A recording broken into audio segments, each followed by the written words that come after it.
अब इस क्वेश्चन पर ज़रा आइए देखिए ये क्या कह रहा है।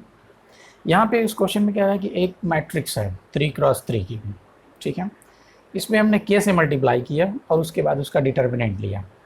k कोई कांस्टेंट है, मल्टीप्लाई किया, मल्टीप्लाई करने के बाद अब ये पूछ रहा है कि ये ऑप्शन है, इसमें से क्या आना चाहिए। चलिए हम इसको एग्जाम्पल से समझते हैं। हमने एग्जाम्पल लिया, यहाँ पे हमने एक 3x3 का मैट्रिक्स लिया, A11 A12 और A13, या सिंपल सा हमने लिया ABCDEFGHI,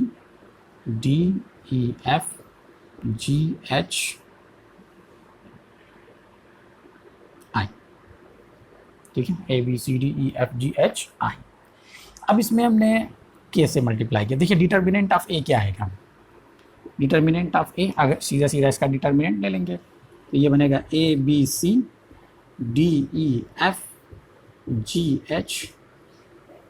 ये इसका डिटर्मिनेंट हो गया।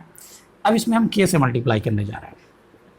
तो जब k से मल्टीप्लाई करेंगे तो मैट्रिक्स में होता ये है कि जब किसी कांस्टेंट से मल्टीप्लाई किया जाता है तो उसके सभी एलिमेंट में मल्टीप्लाई होता है।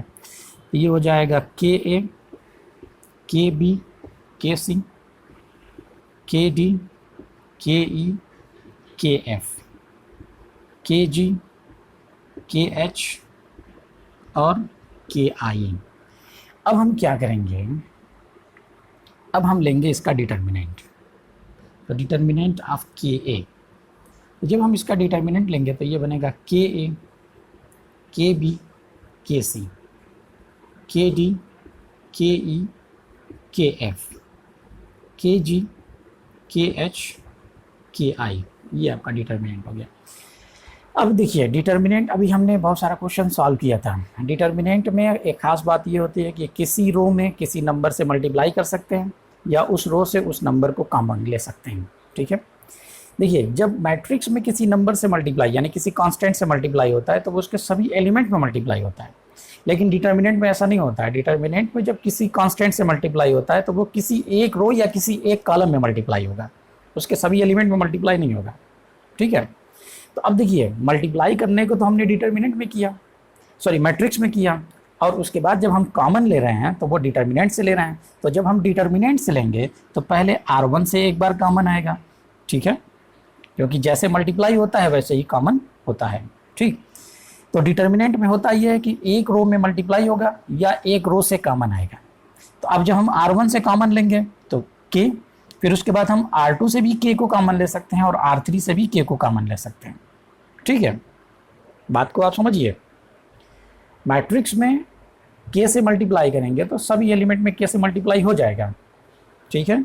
लेकिन जब हम डिटर्मिनेंट में अगर किसी कांस्टेंट से मल्टीप्लाई करते हैं तो वो किसी एक रो या सिर्फ एक कॉलम में मल्टीप्लाई होगा, ठीक है। ऐसे ही जब हम किसी कांस्टेंट को, अब देखिए यहाँ से अगर आप k को कॉमन लेंगे तो k जब कॉमन आएगा तो सभी एलिमेंट से कॉमन आएगा, लेकिन जब डिटर्मिनेंट में हम k को कॉमन लेंगे तो वो k किसी एक रो या किसी एक कॉलम से कॉमन आएगा, ठीक है। डिटर्मिनेंट में जैसे मल्टीप्लाई होता है वैसे ही कॉमन होता है। किसी एक रो या किसी एक कॉलम में मल्टीप्लाई होगा तो किसी एक रो या किसी एक कॉलम से कॉमन भी आएगा, ठीक है। और मैट्रिक्स में क्या होता है कि सभी एलिमेंट में मल्टीप्लाई होगा, तो जब कॉमन होगा तो सभी एलिमेंट से कॉमन होगा। तो अब यहाँ पे चूंकि ये बन चुका है डिटर्मिनेंट, तो जब ये डिटर्मिनेंट बन चुका है तो अब हम जब कॉमन लेंगे तो R1 से, R3 से और सॉरी R2 से और R3 से, तो 3 बार हमको k कॉमन मिलेगा, ठीक है। तो k इंटू के इंटू के, जब हम ये फर्स्ट वाला k कॉमन लेंगे तो यहाँ पे बनेगा ABC, जब सेकेंड वाला k कॉमन लेंगे तो यहाँ पे बनेगा DEF, और फिर उसके बाद थर्ड वाला जब k कॉमन लेंगे तो यहाँ पे बनेगा GHI, ठीक है। तो एक बार फिर से मैं रिपीट कर दूं कि मैट्रिक्स में जब किसी कांस्टेंट से मल्टीप्लाई होगा तो उसके सभी एलिमेंट में मल्टीप्लाई होगा, और जब कॉमन होगा तो सभी एलिमेंट से कॉमन होगा, ठीक है। और डिटर्मिनेंट में जब किसी एलिमेंट से मल्टीप्लाई होता है, जब किसी कांस्टेंट से मल्टीप्लाई होता है तो किसी एक रो में मल्टीप्लाई होगा या एक कॉलम में मल्टीप्लाई होगा, और जब कॉमन लेंगे तो किसी एक रो या किसी एक कॉलम से ही कॉमन आएगा, ठीक है, ओके।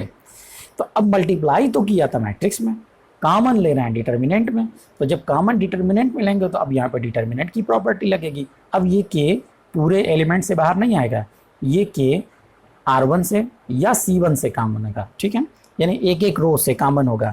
पहले R1 से कॉमन होगा, फिर R2 से कॉमन होगा, फिर उसके बाद R3 से बाहर निकलेगा ये, ठीक।